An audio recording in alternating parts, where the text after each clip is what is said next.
ಅದು ಏನೋ ತಲೆ ಪೂರ್ತಿ ಮುಳುಗಿಸ್ಲಿಲ್ಲ ಒಂದ್ಸರಿ ಅಂತ ಬೇರೆ ಅಬ್ಜೆಕ್ಷನ್ ಅಪ್ಪ ಅವರು.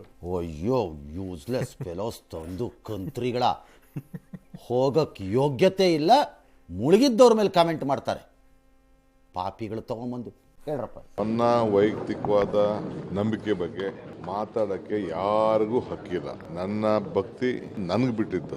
ಏನೇನು ಪ್ರಾಬ್ಲಮ್ ಇದೆಯೋ ನನಗೆ ಗೊತ್ತಿಲ್ಲ. ಅವ್ರು ಟ್ವೀಟರ್ ಮಾಡಲಿ, ಭಾಷಣ ಮಾಡಲಿ. ಈ ನನ್ನ ಮಕ್ಕಳು ಅನ್ನ ತಿಂತಾರ, ಏಳ್ ತಿಂತಾರಣ್ಣ ಈ ನನ್ನ ಮಕ್ಕಳು. DK is right. ನನ್ನ ನಂಬಿಕೆ. ಇನ್ನು ಬಂಡೆನ ಸುಲಭನ ಅಳ್ಳಾಡ್ಸೋದು ಅಶೋಕ್ ಅವರೇ. ಒಬ್ಬರಿಂದ ಒಂದು ಲಡ್ಕಾಸಿ JCB ಸಣ್ಣದಾಗಿ ಯಾವ್ದು ಹಳೆ ಕಾಲದಲ್ಲಿ ಹಿಡ್ಕೊಂಬಿಟ್ಟು ಹಿಂಗೆ ತಳ್ಳಿಬಿಟ್ರೆ ಬಗ್ಗತ್ತ ಅದು ಎಂತೆಂಥ ಭೂಮಿ ಒಳಕ್ಕೋಗ್ಬಿಟ್ಟಿದೆ ಆ ಬಡ್ಡೆ. ಅಯ್ಯೋ ನಿಮ್ಮ ಲಜ್ಗೆಟ್ಟವ್ರು ಕಂಡ್ರಿ ನೀವೆಲ್ಲ. ಎರಡನೇದು DK is right even otherwise. Yes. And ನನಗೆ ಆ್ಯಕ್ಚುಲಿ ಖುಷಿ. ಆ ಧೈರ್ಯ ಬೇಕು ಕಾಂಗ್ರೆಸ್ನವ್ರಿಗೆ.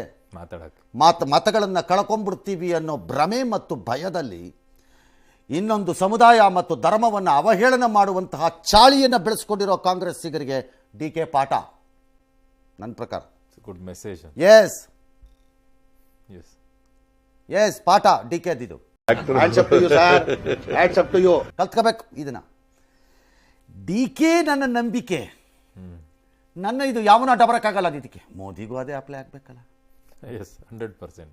ಅದು ಅವರ ನಂಬಿಕೆ, ಅವರ ಭಕ್ತಿ. ಎಸ್. ಯಾವನ ಯೂಸ್ಲೆಸ್ ಫಲ ಕಾಂಗ್ರೆಸ್ನವನು ಯಾವನ ಹೇಳ್ದವನದನ್ನ ರಾಜಕೀಯ. ಇದೇ ರಾಜಕೀಯ ಉದ್ದೇಶ. ಏನೀಗ ನೀವು ಮಾಡ್ಬೋದಲ್ಲ. ದರ್ಗಾಗೆ ಪುಕ್ಕಟೆ ಹೋಗ್ಬತ್ತಿ ಏನಪ್ಪ ನೀನೇನು ಮುಸ್ಲಿಮ?